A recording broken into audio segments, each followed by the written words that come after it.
वणी येथून निफाडला तालुक्यातील कारसूल इथं जाणाऱ्या दुचाकीला मागाहून अनियंत्रित वेगात असलेल्या तवेरा कारने धडक दिल्याने झालेल्या भीषण अपघातात दुचाकीवरील तिघे ठार झाले असून शुक्रवारी रात्री 9:30 वाजेच्या सुमारास हा अपघात झाला।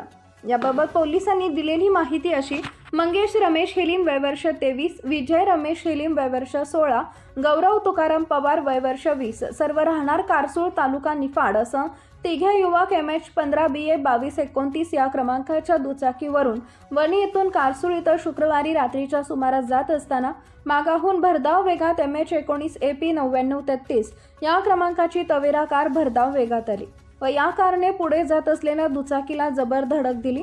या झालेल्या भीषण अपघातात तिघे कारसूळ येथील तिन्ही युवक ठार झाले। अपघाताची माहिती मिळताच परिसरातील नागरिक, रस्त्यावरील वाहन चालक व पोलीस घटनास्थळी पोहोचले।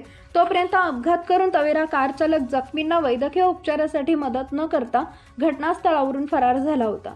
दरम्यान या 3 युवकांना वणी ग्रामीण रुग्णालयात दाखल केले असता वैद्यकीय अधिकारी यांनी त्यांना तपासले असता मृत झाल्याचे घोषित केले। दरम्यान तवेरा कार चालक याच्यावर गुन्हा दाखल करण्यात आलाय। शरद माधव पवार राहणार कारसूळ यांनी याबाबत वणी पोलीस ठाण्यात तक्रार दिली।